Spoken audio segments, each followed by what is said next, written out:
Mettez-vous en ligne, mettez-vous en ligne, mettez-vous en ligne, on se laisse. Voilà. J'espère que tout le monde va bien. J'espère que vous allez très bien. J'espère que vous allez très bien. Donc, mettez-vous en ligne, on se laisse en même temps. Mettez-vous en ligne, on se laisse. L'incontournable. L'incontournable. Partagez le direct. Partagez le direct, partagez le direct, partagez-le massivement. Partagez le direct, on va quitter ici. Chers parents, chers amis, chers frères, que le direct soit partagé.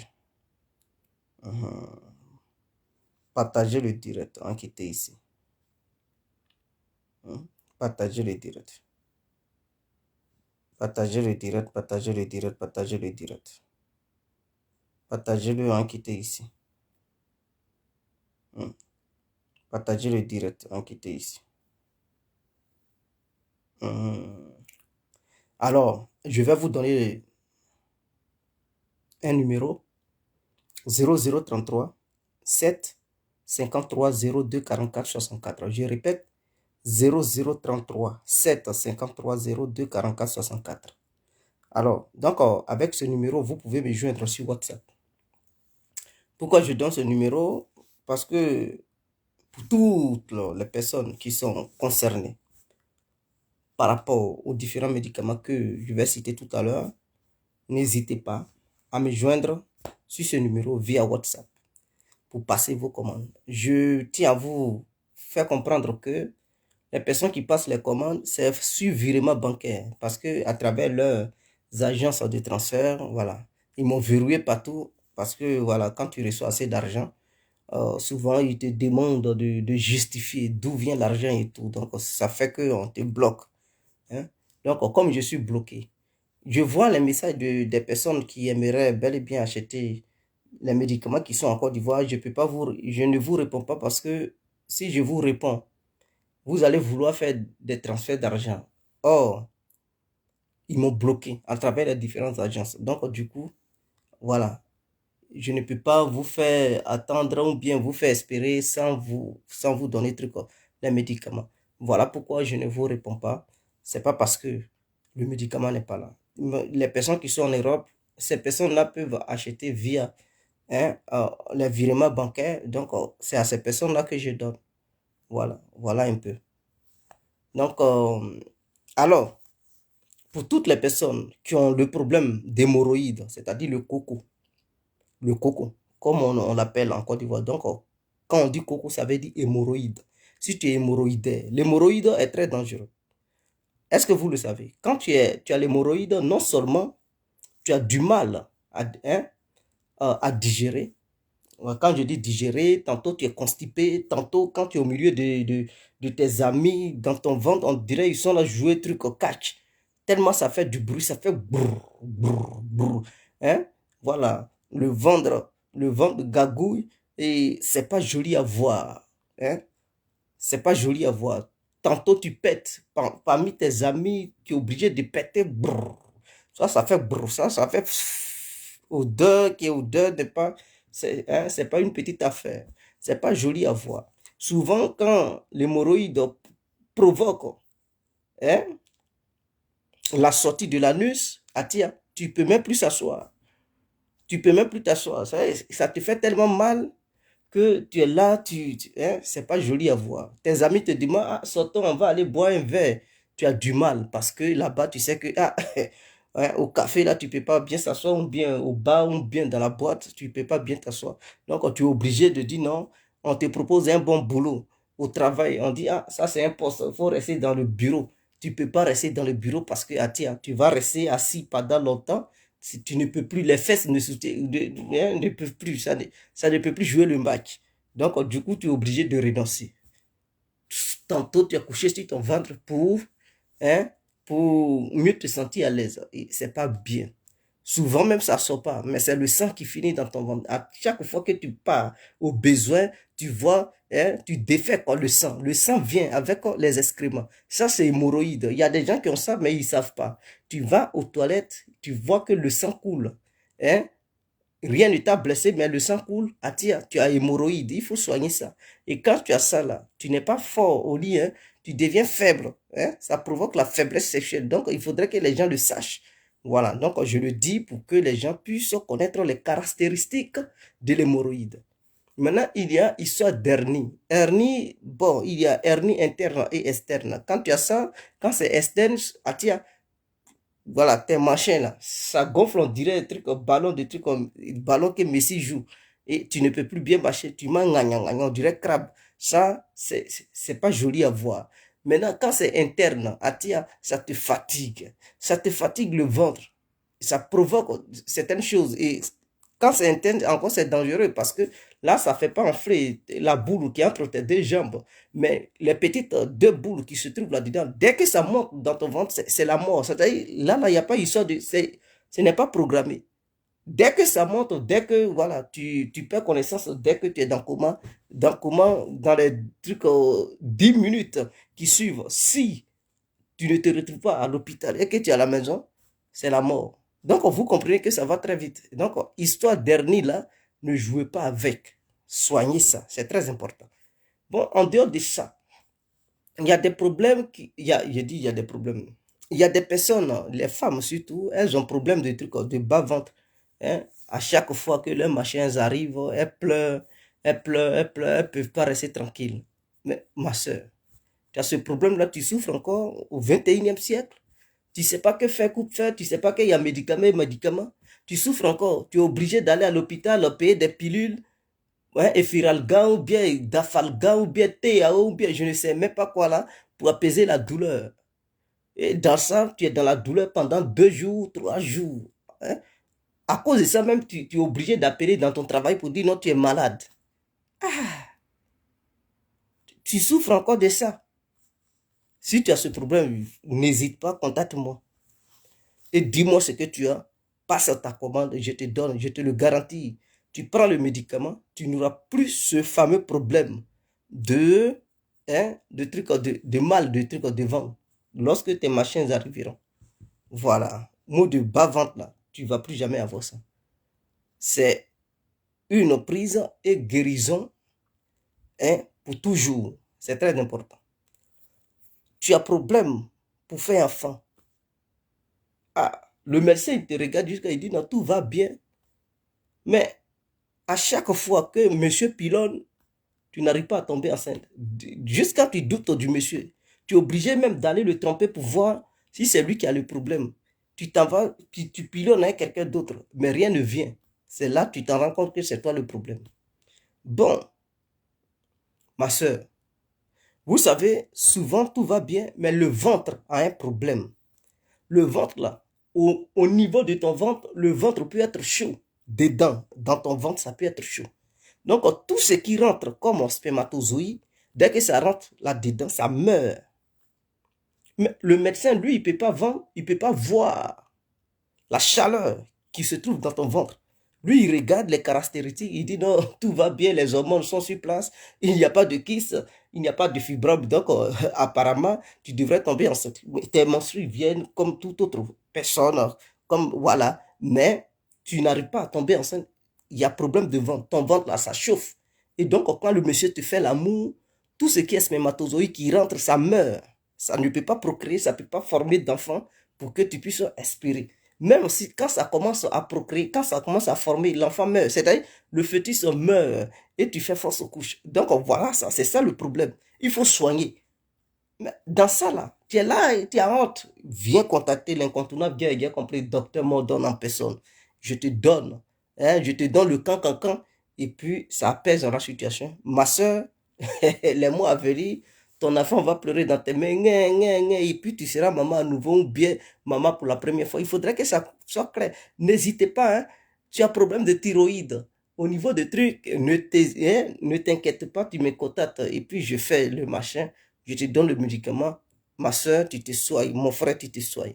Il faudrait que ça soit clair. Maintenant, tu as un problème de pilonnage. Ça veut dire, tu ne réponds plus au lit.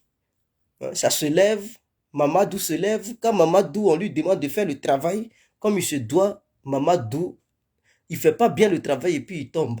Mamadou dort. Mamadou vomit vite. Ah tiens, tu as ce problème-là. Au 21e siècle encore, tu es dans ça. Mais si tu es dans ça, ils vont t'arracher ta petite amie. Ou bien même quelqu'un d'autre va pilonner ta femme. De nos jours, c'est une histoire de championnat. Hein. Ah oui, les petits là, ils jouent plus. Truc, les petits là, ils veulent jouer dans les coups des grands. Donc, si toi, le vieux père, tu as ce problème, tu ne veux pas soigner ça. Mais c'est le bon petit, lui que tu appelles mon bon petit, lui qui vient à la maison là. Ta femme va commencer à lui faire les yeux doux, les yeux défends. Derrière toi, il mousse ça. Si elle voit que ouais, le petit s'est bien moussé, c'est fini. Les jours à venir, elle va commencer à te parler mal, elle va commencer à dire non, on divorce, je ne t'aime plus. Parce elle a senti le goût du petit. Ou bien elle va se jouer les hypocrites. Vous êtes en couple, mais à chaque fois que tu n'es pas là, c'est le petit qui mange. C'est lui qui mange ça, c'est lui qui dort, c'est lui qui pilonne. Et tu vas rester là, ton bon petit va manger même nourriture que toi. Donc, soignez-vous les vieux pères. Les petits aussi, souvent aussi les petits ont ce problème. Soignez-vous. Les vieux pères aussi là, ah, ils cherchent aussi les petites, hein, les petits nini là. Voilà, les vieux pères aussi, ils ont les yeux, les yeux sur ça. Donc, vous les petits, soignez-vous pour défier les vieux pères, pour leur dire non, leur terrain là, ce n'est pas ça. Ils n'ont qu'à aller jouer dans leur catégorie, c'est très important. Après avoir fini de dire tout ça, pour ceux qui m'ont trouvé en ligne, en direct, écoutez, réécoutez la vidéo, j'ai donné un numéro là-bas. Voilà, vous pouvez enregistrer ce numéro pour me contacter sur WhatsApp, pour passer vos différentes commandes. C'est très important. Alors, Serge Labasse, ouais, il dit l'homme de la situation, c'est lui-même. Voilà, Bok, numéro de téléphone. Ça y est, au début de la vidéo, réécoutez la vidéo, vous allez prendre Jean Joachim. Qu'est-ce compris? Bonsoir, frère. Je vais pour. Ok. En une boss, sur WhatsApp. Sur WhatsApp, voilà. Donc, ne vous inquiétez pas. Non, réécouter la vidéo, on ne peut pas. C'est déjà resté. Donc, quand vous allez réécouter la vidéo, vous allez voir le numéro. Ça y est, au début de la vidéo en question. Alors, donc, nous allons rentrer dans le but du sujet. C'est très important. On ne va pas trop durer aujourd'hui. On va aller très vite. Bonsoir, bonsoir à tous et à tout temps. Pour tous ceux qui ne me connaissent pas, je suis l'incontournable gay et gay compris tout terrain. L'homme dont on parle, l'homme qui n'a pas froid aux yeux, l'homme qui ne masse pas ses mots. Vous pouvez aussi m'appeler devant la vie, l'homme n'est rien, gouverneur italien, docteur Modon, appelez-moi Boum Boum. Laisse-moi mourir 5 heures plein droit, El Padrino Camari, 2 ou la Moudja. Alors nous voilà à nouveau devant cette caméra pour traiter les dossiers les plus chauds. C'est très important. Alors, je vous demande de partager le direct, s'il vous plaît. Chers camarades, chers amis, chers parents, voilà, chers vieilles mères, chers vieux pères, partagez le direct. Ce n'est pas payant, c'est gratuit. Il suffit de cliquer partager et puis ça va seulement. Donc, on cliquez sur partage et puis bon, à nous aller partager ça dans les groupes sur vos murs et taguer vos amis et tout. Et n'oubliez surtout pas de me donner les étoiles, c'est très important. Voilà, soutenons-nous vivants, c'est très important. Voilà, n'attendez pas à ce que je meurs pour dire, aïe, voilà. C'est le moment de faire parler ton cœur, ma soeur. Fais parler ton cœur, mon frère, fais parler ton cœur, vieux père. Si tu me zies là, il faut faire parler ton cœur, hein, quitter ici. Alors donc, on rentre dans le but du sujet. Un centre de détention a été bombardé dans la région du Donetsk. Et les deux parties s'entrecusent. La Russie dit c'est l'Ukraine, l'Ukraine dit c'est la Russie. Bon. Et les téléspectateurs sont confus. Ils savent plus où se trouve la vérité. Les gens se posent des questions. Jusqu'à le doute s'installe dans leur cœur, dans leur pensée même. Ils ne savent plus quoi faire. La personne qui vient de me donner les 100 étoiles, que Dieu bénisse toute sa famille. Que lui-même, il obtienne tout ce dont il a besoin. 1 milliard de bénédictions sur ta vie, mon frère ou ma soeur. C'est très important. Kofi Laurent, voilà, maître Kofi. Que Dieu vous bénisse. Alors, j'espère qu'il y a d'autres personnes qui vont encore faire parler leur cœur, comme M. Kofi l'a fait parler. Alors, donc, on poursuit. Donc, le doute s'installe dans les pensées des gens, dans les cœurs des gens, ils ne savent plus quoi faire. Et nous voyons des médias mainstream qui font une propagande notoire, une propagande qui ne dit pas son nom, c'est-à-dire le mensonge au grand jour, un mensonge en flagrant délit. Et les gens y pensent normalement, ils pensent que le mensonge est une vérité. Et la vérité est devenue le mensonge. C'est-à-dire tellement que les gens mentent, ils font tout pour que le mensonge devienne la vérité et que la vérité devienne le mensonge. Et personne n'a le droit de les contredire. Donc, ils ont une ligne de conduite. Ce que j'aimerais vous dire ce soir, le centre de détention où se trouvaient les soldats d'Azov, c'est-à-dire les soldats qui ont combattu à Mariupol, qui se faisaient appeler bataillon d'Azov. Donc, nous, on les appelle les Azovtal. Donc, ces gens-là, il y avait une partie qui était gardée par les séparatistes russes qui sont dans les deux régions, Lugansk et Donetsk. Et d'autres sont partis sur le territoire russe, c'est-à-dire les plus dangereux parmi eux là. La Russie les a transportés sur son territoire pour ne pas que ces gens-là échappent à quoi que ce soit. Donc, ils les ont séparés des autres. C'est-à-dire leurs différents patrons qui commandaient les trucs, eux, ils sont en Russie. Maintenant, les autres sont restés dans la région de Donetsk. Ils sont dans un centre de détention là-bas. Quand je dis les plus dangereux, je fais allusion à qui? C'est-à-dire, parmi ceux qui ont combattu à Azov, ce n'étaient pas eux tous qui étaient des soldats d'Azov. C'est-à-dire les nazis en fait. Eux tous, ils n'étaient pas comme ça. Parmi eux, il y avait des forces régulières de l'armée ukrainienne. Il y avait la police. Quand ils sont sortis là, regardez bien. Il y avait des femmes même qui avaient porté des tenues, c'est écrit police. Tout ça là, voilà. Donc il y avait des militaires normaux et il y avait des radicaux. Donc ils étaient mélangés. Quand ils les ont arrêtés, ils les ont triés. Donc ceux qui n'étaient pas trop radicaux, ils les ont laissés sur le territoire ukrainien, c'est-à-dire occupé par la Russie. Et ceux qui étaient les plus radicaux, les plus dangereux même là, on les a envoyés sur le territoire russe. Eux là, on les a éloignés du champ de trucs de bataille.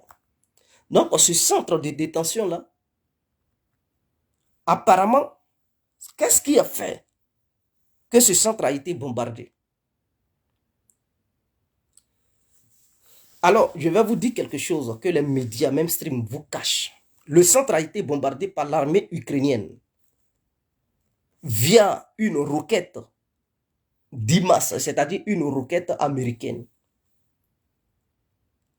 Est-ce que vous comprenez?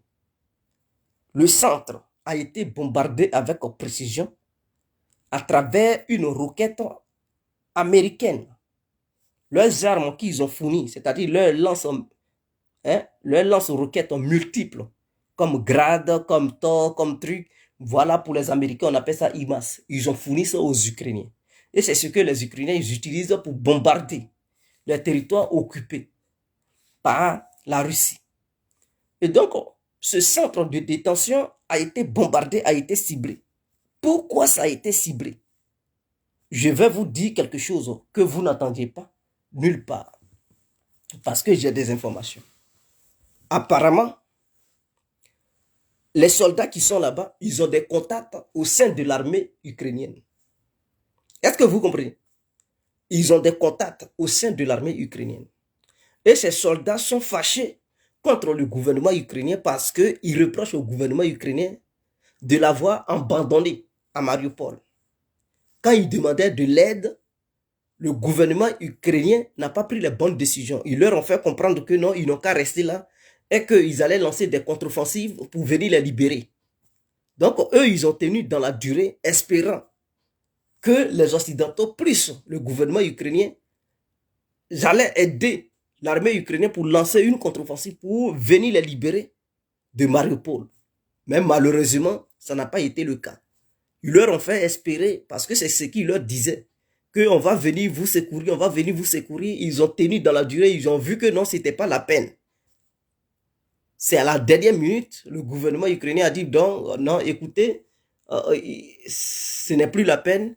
Eux-mêmes, ils ont dit non, on ne peut plus continuer parce qu'on n'a plus de nourriture, on n'a plus assez de munitions et donc on veut se rendre. Et Zelensky a pris ça comme truc, il dit non, nous allons négocier pour qu'ils se rendent, en fait. Donc ces soldats-là, ils sont fâchés. Et ils ont des contacts au sein de l'armée ukrainienne. Qu'est-ce qu'ils font? Eux, étant dans le centre de détention, ils arrivent à convaincre leurs amis ukrainiens à déposer les armes pour les rejoindre parce qu'ils ne sont pas maltraités, hein, ils ne sont pas trucs. On leur donne des téléphones, c'est-à-dire le côté russe, on leur donne des téléphones pour contacter leurs amis, mais tout en à la présence des soldats russes pour ne pas qu'ils disent n'importe quoi. Donc, ils leur donnent des téléphones d'appeler leurs camarades qui sont dans l'armée ukrainienne pour les convaincre de déposer les armes. Et donc, ceux-là, ils faisaient ça. Est-ce que vous comprenez? Donc, à chaque fois qu'il y a la bataille, ceux-là, ils disaient à leurs amis, déposez les armes, vous n'allez pas mourir. Si vous déposez les armes, vous n'allez pas mourir. Rendez-vous, nous, on n'est pas morts et tout. On est en bonne truc, on est dans de bonnes mains. Même si les Russes ont dit il faut les éliminer, mais ils ne les éliminaient pas. Voilà, ils les gardaient là-bas parce que plus tard, il y aura des négociations. Et donc, lors des négociations, ceux-là, ils seront libérés.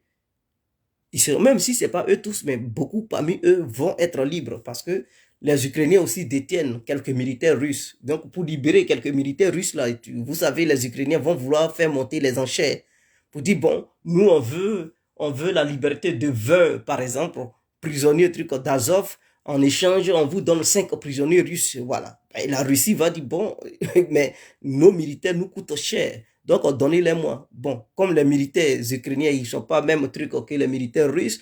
Donc, les Ukrainiens vont dire non, donnez-nous au moins, voilà, 50 trucs prisonniers d'Azov. Nous, on vous donne 5 prisonniers de trucs russes. Donc, comme la population russe regarde Poutine, Poutine va céder, il va dire bon, tenez et donnez-nous. Et donc, ça, c'était un bon échange, en fait. Est-ce que vous comprenez?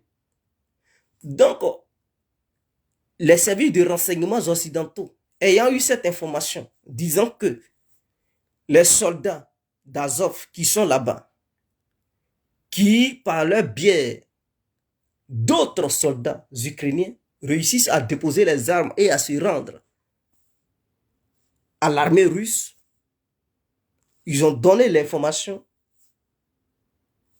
au gouvernement ukrainien. Alors le gouvernement ukrainien s'est dit, bon, ce sont des traîtres, il faut les éliminer. Or, pour le peuple ukrainien, ils ne sont pas des traîtres, ils sont des héros. Alors, d'où ce ciblage du centre de détention. Ils ont bombardé ça. Il y avait 40. Il y a eu 40 soldats d'Azov qui sont morts sur place.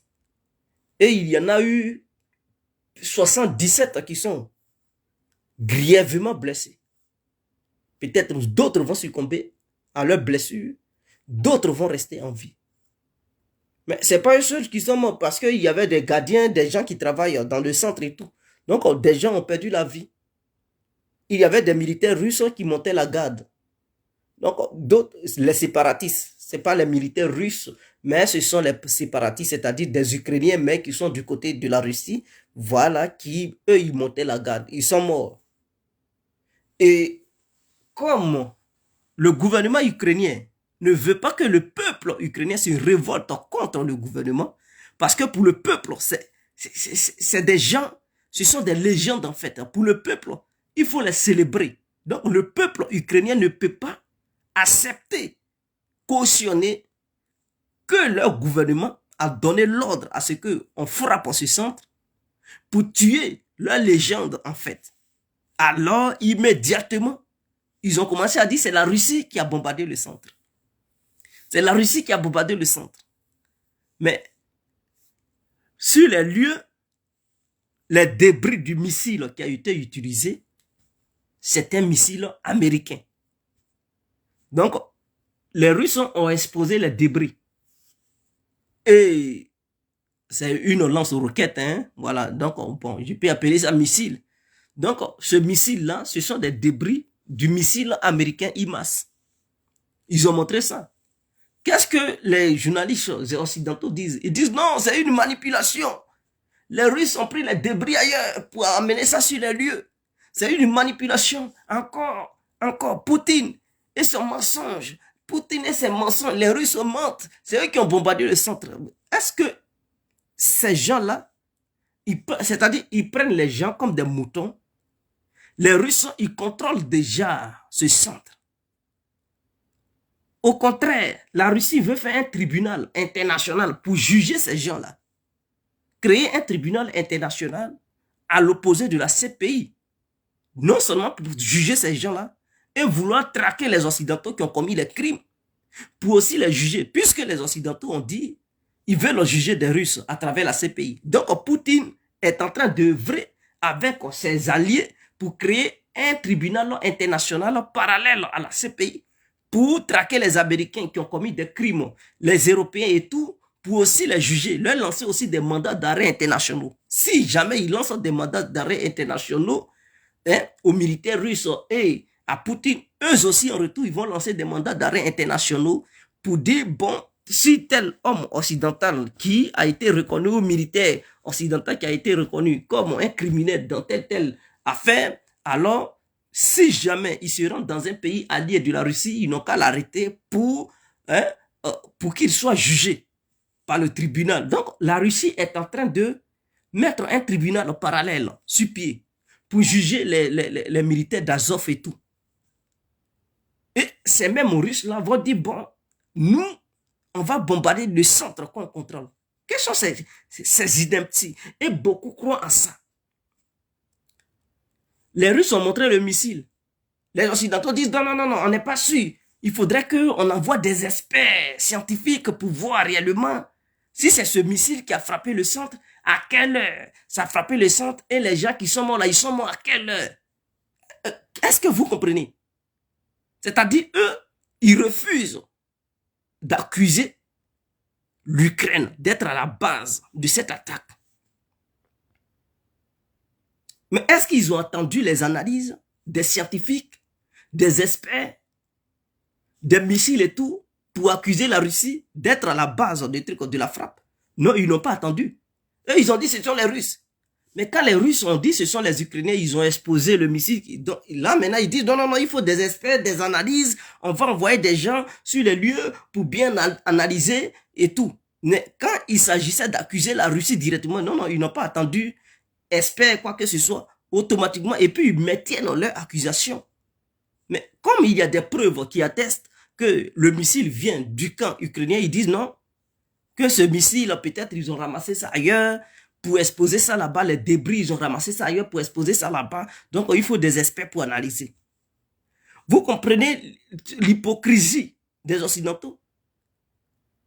Et ils sont pas, c'est-à-dire, ils savent, ils sont conscients, ils savent que c'est l'Ukraine qui a frappé. Mais ils ne peuvent pas dire l'Ukraine a frappé ses propres légendes.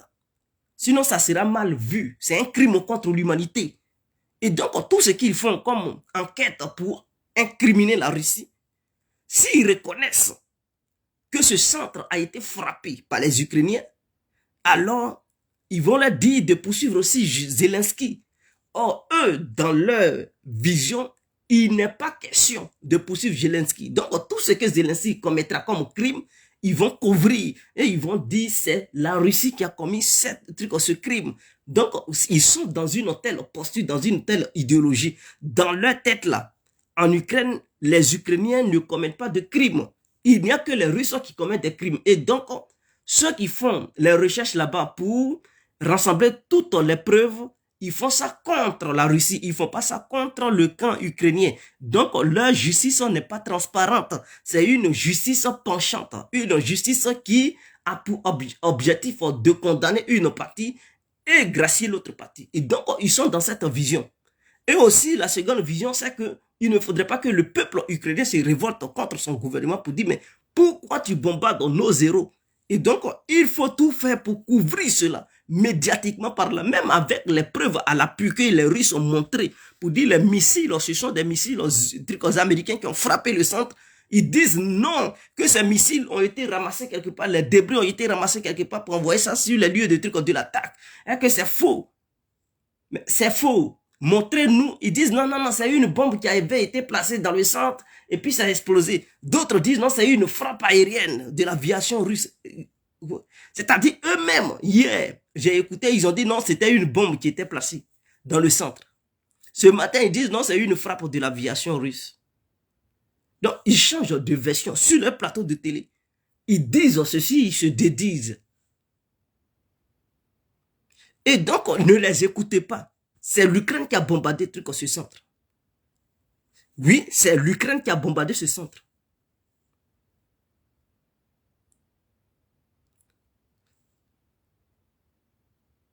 Le crime, là, ça profite à qui? Je vous pose les questions. À qui profite le crime? Ça profite à qui? Ça profite aux Ukrainiens. Parce qu'en bombardant cela, ils mettent toute la responsabilité sur la Russie. Leur objectif, c'est de pousser le monde entier à détester la Russie, en fait. Est-ce que vous comprenez? Mais ce n'est pas le gouvernement ukrainien lui-même.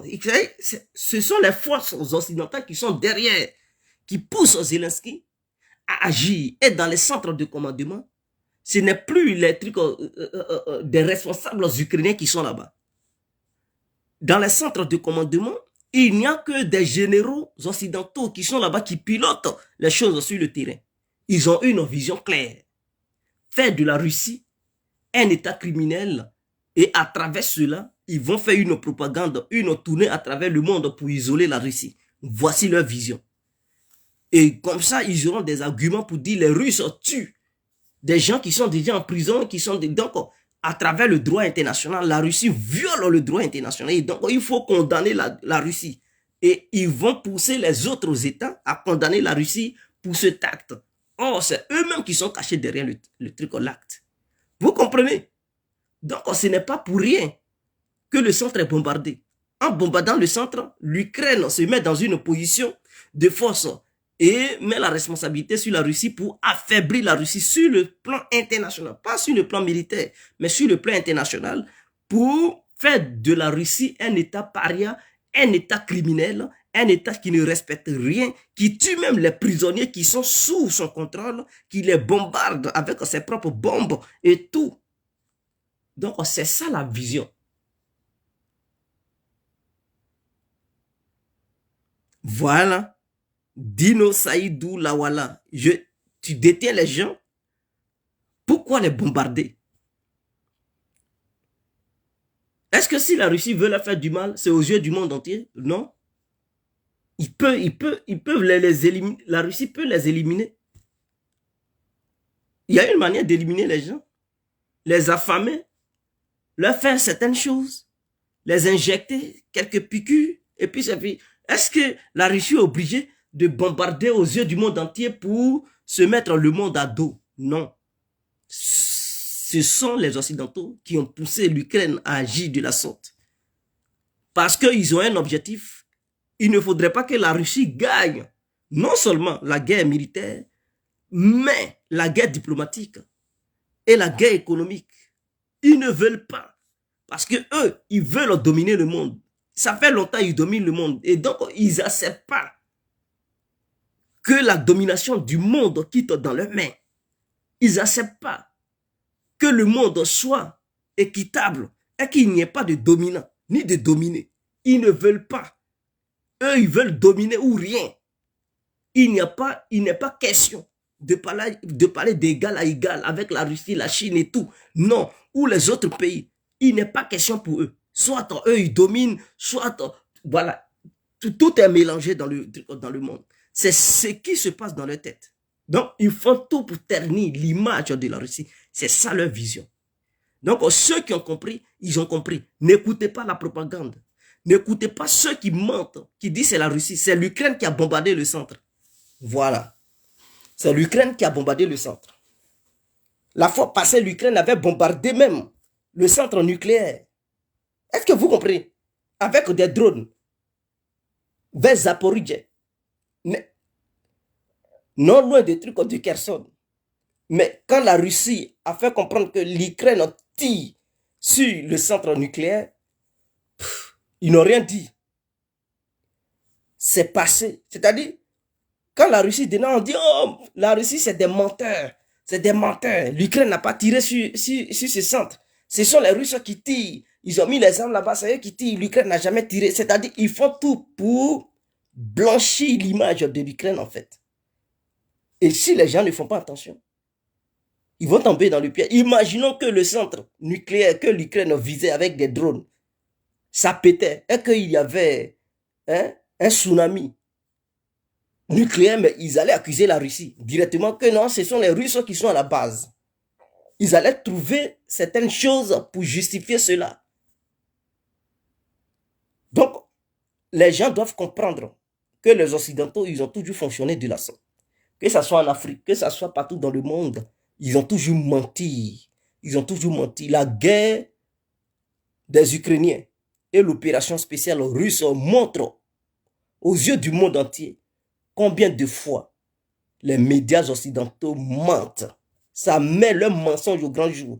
Ils passent leur temps à accuser Sputnik et RT, France, d'être des médias de propagande. Mais eux, leur propagande même, ça frappe au grand jour et personne ne condamne ça. C'est-à-dire ils n'ont plus d'éthique. Ceux même qui parlent, ils n'ont plus de morale. C'est des menteurs attitrés. Leur propagande, tu ne peux pas. Tous les médias font de la propagande en Occident. Et les gens cautionnent ça, mais ils ne voient pas leur propre propagande. Ils préfèrent accuser les autres médias qui, eux, moi, je n'ai pas vu de propagande du côté de RT ou Sputnik. Eux, ils accusent ces deux médias parce que ces deux médias avaient couvert cette histoire de gilets jaunes. Ils posaient des questions aux civils qui manifestaient et tout. Et mettaient à nu la barbarie de ceux qui devraient maintenir l'ordre des gilets jaunes et tout. Et donc, la France a vu ça comme une menace, comme des médias propagandistes pour dire non, la Russie veut déstabiliser la France, voilà pourquoi la Russie permet aux citoyens de venir. Donc, c'est de la propagande. C'est depuis ce jour ils ont désigné ça comme des médias de propagande en fait. Parce que eux, ils n'ont pas pour coutume de laisser la parole à la population civile pour s'exprimer. Ils préfèrent cibler les personnes. Or, Sputnik et RT, ils donnaient la liberté à tout le monde de s'exprimer. Et donc, depuis ce jour, ils ont dit non, ce sont des médias de propagande. Mais ils n'ont jamais condamné, juridiquement parlant, RT et Sputnik concernant la propagande. Ils n'ont jamais montré une preuve disant que non, là, ils ont fait une propagande. Mais ils accusaient sans aucune preuve. Et quand cette opération spéciale a commencé en Ukraine, ils ont banni ces deux médias parce qu'ils ne veulent pas que le monde entier entende aussi la version de Moscou. Est-ce que vous comprenez? Non, ils disent non. Médiatiquement parlant, l'Ukraine a gagné. Mais l'Ukraine allait gagner. L'Occident allait gagner. Si vous bannissez les médias russes, vous ne voulez pas que ces médias émergent. Vous ne voulez pas que ces médias fonctionnent chez vous. Et que vous bombardez les gens de mensonges. Vous propagez les mensonges ukrainiens. Et que vous bannissez tout ce qui est la voix de la Russie. Mais comment vous n'allez pas gagner? C'est-à-dire que tu empêches l'autre de s'exprimer. Et tu parles seul, et tu dis non, l'autre a gagné. Toi, tu as gagné. Mais il faut, pour gagner là, soyez deux sur le ring. Vous vous mesurez. Et en ce moment-là, tu peux être fier pour dire, ah, je t'ai gagné, je t'ai battu sur le champ de bataille. Maintenant, tu dis, non, non, non, faut pas, l'autre va venir. Et toi, tu es là seul, tu fais les gestes seul et tu quittes là. Tu dis, ah, je l'ai maté. Je l'ai maté. Mais tu n'as rien maté. Tu es un simple menteur. C'est tout. Est-ce que vous comprenez? Donc, ils n'ont pas voulu que les gens entendent la voix de Moscou. Parce que la Russie allait montrer d'autres images que eux, ils ils ne montrent pas en fait. La Russie allait montrer d'autres images, allait nous montrer d'autres versions, contrairement à leur version. Allait inviter des gens qui ne font pas de la propagande occidentale, mais des gens qui allaient parler réellement de la situation sur le terrain. Et comme eux, ils ne veulent pas que le peuple soit éveillé, ils ne veulent pas que le peuple voie clair, ils ont dit non, non, non, on ne veut plus que ces médias émettent ici. Ils ont tout blacklisté. Même au début, tu parlais de l'Ukraine, on désactive ton compte. Et c'est comme ça. C'est-à-dire qu'ils ne voulaient même pas que quelqu'un parle de l'Ukraine. Si tu parles de l'Ukraine, il faut faire la propagande de l'Ukraine. Voilà. Là, ils te laissent. Mais si tu veux rétablir les faits, ils te bloquent. Sur Twitter même, ils ont bloqué beaucoup de personnes. Je dis, mais là, ça, c'est une dictature.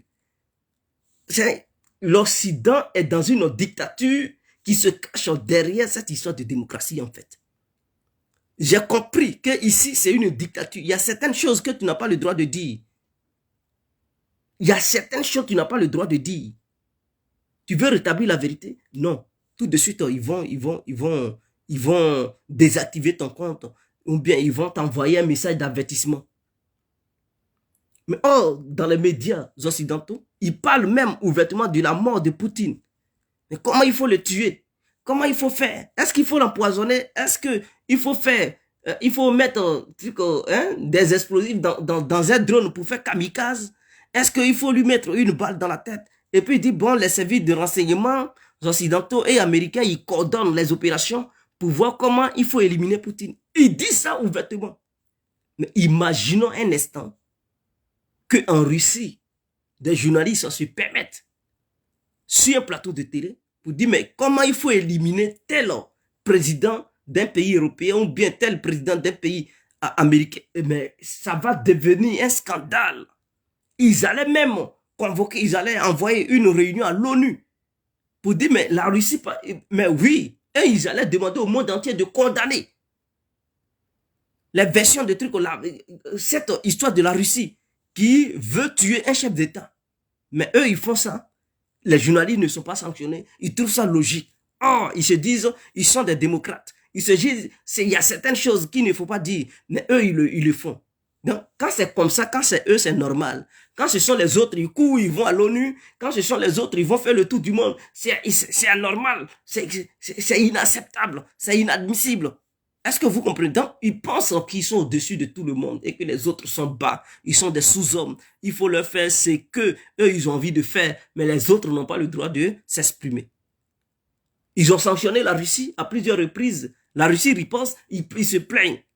Oh, la Russie utilise le gaz pour faire du chantage, utilise l'énergie, mais c'est eux-mêmes qui ont commencé, qui ont dit ils allaient sanctionner la Russie, couper le gaz, couper le pétrole, pour priver la Russie de cette manne financière, gazière et pétrolière. Ils allaient couper la Russie du système SWIFT. C'était une bombe atomique économique. Ils ont tout fait.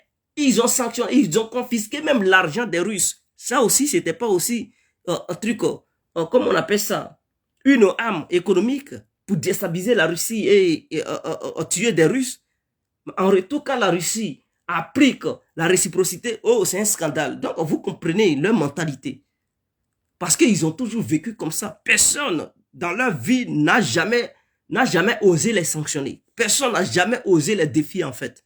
C'est eux qui défiaient le monde entier, c'est eux qui soumettaient le monde entier à leur dictat, à leur vision globale, soi-disant démocratie, truc moral, éthique et tout. Mais aujourd'hui, quand d'autres se réveillent et qu'ils disent non, trop c'est trop, alors c'est un scandale. Eux, ils doivent faire, mais les autres n'ont pas le droit de faire. Quand ils fuient la Russie, ils ne veulent pas coopérer avec la Russie pour une histoire de morale, une histoire de démocratie et de valeur. Parce que eux, c'est inadmissible de coopérer avec les dictateurs qui ont la main, qui ont du sang sur la main. Mais le fait d'inviter Mohamed Ben Salman à l'Élysée, boire avec lui, manger avec lui serrer les mains, parler de business. Mais où est l'éthique? Où est la morale? Où est passée leur valeur? Et ils disent donc, on n'a pas oublié nos valeurs, mais comme on est dans une situation, on est obligé de traiter. Mais le Yémen, l'Arabie Saoudite a déjà commis au moins 80 000 morts d'enfants, sans compter les militaires. Bombarde le pays, nuit et jour.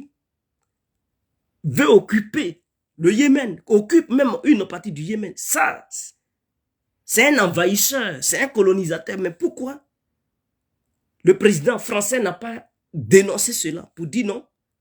L'Arabie Saoudite est la dernière puissance colonisatrice. Et pas le truc de la Russie. Mais c'est eux qui vendent des armes. Donc, vous comprenez l'hypocrisie de ces gens-là. Même le président Aliyev, celui des trucs de l'Azerbaïdjan, il n'a pas tué des trucs des Arméniens. Le conflit du Haut-Karabakh, il a tué des Arméniens. Mais les Arméniens, ils sont nombreux en Europe. Ils sont nombreux en France. Même un truc Kim Kardashian, que vous connaissez, elle est d'origine arménienne. Kim Kardashian, l'américaine, elle est d'origine arménienne. C'est une arménienne qui a immigré aux États-Unis. Ses parents ont immigré là-bas. Elle est née là-bas et tout. Elle est d'origine arménienne. Donc, ces gens-là, ils sont nombreux. Hein. Aznavour, truc là, il y avait un artiste français. Je vous aime, je m'en vais, je n'ai plus d'enfants. Les trucs comme ça. Lui qui chantait ça là, c'est aussi, il est d'origine arménienne. Donc, les Arméniens, ils sont nombreux. Mais quand les trucs, les Azerbaïdjanais les tuent, qui bronche? Personne ne bronche. Est-ce qu'ils aident d'autres trucs les Arméniens? Ils n'en ont rien à foutre d'eux. Est-ce qu'ils envoient des armes pour dire on va défendre l'Arménie? Ils ne le font pas. Ils les abandonnent à leur sort. Mais c'est l'Ukraine. Oh, c'est question d'éthique morale. En tout cas, ils cachent quelque chose sur l'Ukraine. Ça n'a rien à voir avec la démocratie. Ça n'a rien à voir avec les valeurs. C'est une hypocrisie, cette histoire de valeurs. Donc les Européens, les Africains doivent comprendre que dans ce monde-là, chacun défend ses intérêts. Eux, au nom de leurs intérêts, ils sont obligés de coopérer. L'Arabie Saoudite a signé des contrats et les dictatures qui dénoncent, qui disent que Poutine est dictateur, mais cela ne leur dérange pas de dealer avec les dictatures parce que eux, ils veulent leur bien, le bien de leur peuple. Ils refont fonctionner les trucs, les centrales à charbon pour avoir de l'énergie au nom de leur peuple. Mais nous, Africains, on nous empêche d'avoir cela parce qu'ils disent non, gaz et effet de serre, ça pollue l'air. C'est ça qui fait changement climatique. Ceci, cela, il y a certaines choses on ne doit pas faire, mais eux, ils le font au nom de leur survie. Donc, il faudrait que les Africains comprennent. Il faudrait que les Africains comprennent cela. Je pense que c'est clair. L'Afrique est devenue la demoiselle charmante, très belle, que tout le monde cotise. C'est-à-dire tous les beaux mecs veulent avoir cette demoiselle charmante, charismatique, très douce, intelligente et très belle. Je veux dire quoi par là? Je veux dire par là que cette opération spéciale de la Russie en Ukraine a mis en valeur le continent africain.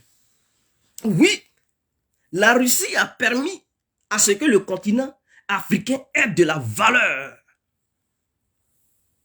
Auparavant, le continent africain était un chiffon vis-à-vis des Occidentaux. Ils n'avaient rien à foutre. Ils partaient, ils dansaient leur bébé comme bon leur semblait. Ils faisaient tout ce qu'ils voulaient. Et puis ils se retournaient parce que ils ne craignaient rien. Personne ne les défiait.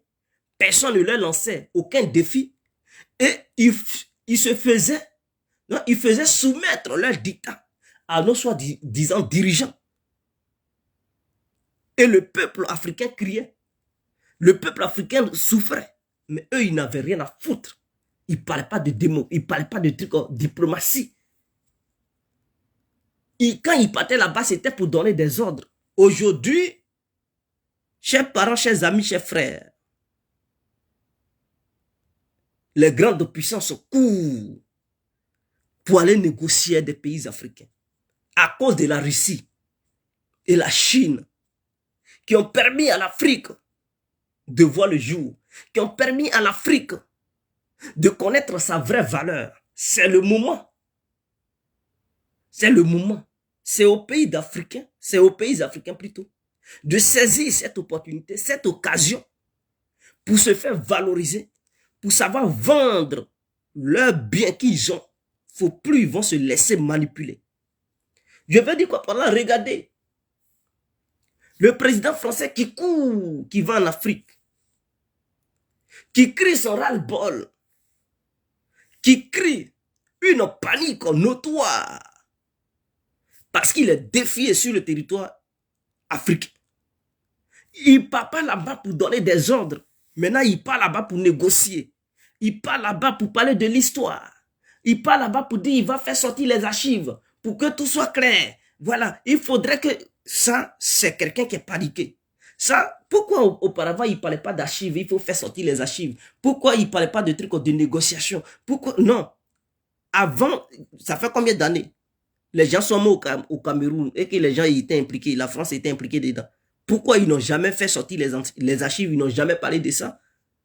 Mais c'est maintenant où on dit la Russie va sur le continent, la Russie a signé des accords de défense et de sécurité, le Cameroun. C'est là maintenant, il court, il dit, bon, on va faire sortir les archives. Il faudrait qu'il y ait une confiance entre le Cameroun et la France. Il faut réinstaller cette confiance. Voilà, on va repartir à zéro. Tout ça, c'est parce qu'ils sont paniqués. Donc, ils veulent éclairer tout. Ils veulent faire comprendre que non, eux, ils sont maintenant des nouveaux, ils sont plus ceux qui faisaient de l'impérialisme européen, que voilà, ils veulent aller sur de nouvelles bases. Mais sauf qu'ils ne savent pas bien s'exprimer sur ce volet-là. Ils sont un peu gonflés, orgueilleux et insolents lorsqu'ils parlent aux Africains. Ils ne savent pas que nous n'avons pas la même culture et que lorsque tu cotises quelqu'un, tu veux faire quelque chose de bien avec lui, il y a une manière de lui parler. Il ne faut pas lui parler de façon arrogante. Et mais c'est ce que le président français a fait devant le patriarche Paul Biya. Donc, est-ce que vous comprenez?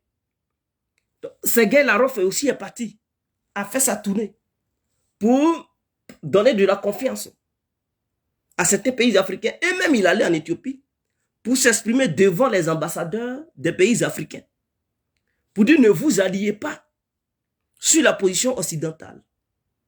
Soyez indépendants vous-même. Défendez vous-même. Défendez vos intérêts. Voici quelqu'un. Il ne dit pas que non. Il faut se soumettre à la position russe. Non, il n'a pas dit de se soumettre à la position russe. Il dit ne vous soumettez pas à la position occidentale. Ne vous alliez pas derrière eux. Mais défendez vous-même. C'est clair. Est-ce que ça, c'est une puissance qui veut coloniser l'Afrique? Mais non. C'est une puissance qui veut le bien de l'Afrique. Mais Anthony Blinken, le secrétaire d'État américain, mais il va aller aussi faire sa tournée en Afrique. Hein? Ah oui, ça lutte maintenant. L'Afrique, on ne reste plus à la Maison Blanche pour prendre son téléphone pour menacer les présidents africains. L'un n'est plus aux histoires de trucs de téléphone.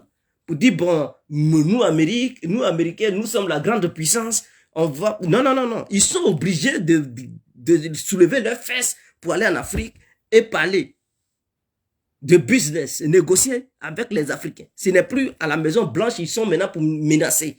Macron, il ne reste plus à l'Élysée pour prendre son téléphone, pour menacer. Il est obligé de prendre ses fesses pour aller en Afrique, négocier. Les Américains sont obligés de se rendre en Afrique pour négocier. Auparavant, ce n'était pas comme ça. Ils restaient dans leur maison, ils menaçaient et puis tout était propre. Est-ce que vous comprenez? Donc, grâce à la Russie, l'Afrique voit sa valeur. La bataille se passe en Afrique. Donc, les Africains vont tirer profit. Faut pas, ils vont se mettre dans un camp. Ils n'ont qu'à être libres d'échanger avec tout le monde. Les entreprises qui viendront faire du business, si ces entreprises parlent bon français ou bien bon anglais, ou bien bon russe, ou bien bon chinois, je veux dire quoi par là? Je veux dire par là que si ces entreprises des différents pays qui viennent parlent bien et que dans cette histoire de business, les pays africains gagnent et puis eux aussi, leurs entreprises gagnent, il n'y a pas de souci, il y a le business. Mais si ces entreprises viennent dans une idéologie de vouloir prendre au moins 90% et nous donner 10%, on les chasse. On dit non, non, non, ce moment-là est passé. Retournez-vous d'où vous venez. Il y a d'autres entreprises qui proposent mieux. On va traiter avec celle-là. Donc voilà, c'est de ça qu'on attend. Hein? On attend ça des Africains. On attend de ça de la part des Africains. Alors, il y a d'autres qui disent que l'Ukraine était nucléarisée et qu'ils ont dénucléarisé l'Ukraine au nom de la Russie, au profit des trucs de Moscou. Je vais vous dire des choses clairement. Oui, oui, il faudrait que ça soit clair. L'Ukraine n'a jamais eu de bombe atomique de son propre gré. L'Ukraine faisait partie, certes, de l'Union soviétique. Mais les bombes atomiques là, appartenaient à la Fédération de Russie. Et la Fédération de Russie avait placé ces bombes atomiques dans les différents États de l'Union soviétique. Donc, elle avait placé des têtes nucléaires en Ukraine, des têtes nucléaires en Biélorussie et des têtes nucléaires au Kazakhstan. Est-ce que vous comprenez? Mais le code de ces lancements de ces têtes nucléaires se trouvait à Moscou. C'est-à-dire c'est à Moscou seul on pouvait déclencher le lancement de ces missiles parce que c'est eux qui détenaient le code. Mais les têtes nucléaires étaient positionnées dans ces différents pays. Mais le plus grand nombre, une très grande partie de l'arsenal nucléaire était vraiment basée en Ukraine. Et quand l'Union soviétique s'est démantelée, la Russie a repris ses têtes nucléaires calmement. A pris ses têtes nucléaires qui étaient en Biélorussie, en Ukraine et au Kazakhstan. Donc quand les gens disent non, ils ont dénucléarisé l'Ukraine, non, non, non. Tout ça, ça appartenait à la Russie. C'est comme les États-Unis qui ont les têtes nucléaires, qui prennent ça, ils envoient ça en Turquie, ils envoient ça en Allemagne, ils envoient ça en truc. Mais si un jour l'État américain s'écroule, mais ils vont reprendre leur tête nucléaire, ils vont négocier avec les pays où ils ont mis ça, pour dire non, nous on veut reprendre nos armes nucléaires pour ramener ça aux États-Unis. Donc on reprend ça là, ça ne veut pas dire qu'ils ont dénucléarisé ces pays. C'est qui leur appartient, c'est ce qu'ils reprennent. Donc ils reprennent leur dû.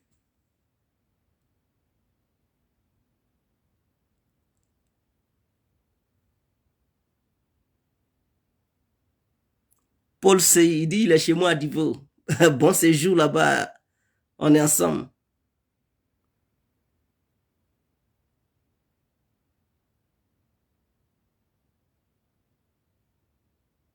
Donc voici un peu ce qui s'est passé. Mais ces dernières années, les Occidentaux voulaient nucléariser l'Ukraine en fait. Ils voulaient nucléariser l'Ukraine pour emmerder les Russes. Mais Poutine n'a pas accepté que l'Ukraine soit nucléarisée. Un pays frontalier de la Russie ne peut pas être nucléarisé. C'est inadmissible pour les Russes. Ça représente une menace directe pour la Russie. Est-ce que vous comprenez? Et pour que cette crise finisse en Ukraine,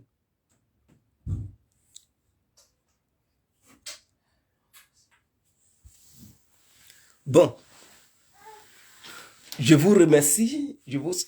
Un autre jour, on parlera du reste. Donc, je vous souhaite une très bonne nuit. Prenez bien soin de vous. On est ensemble. Ciao.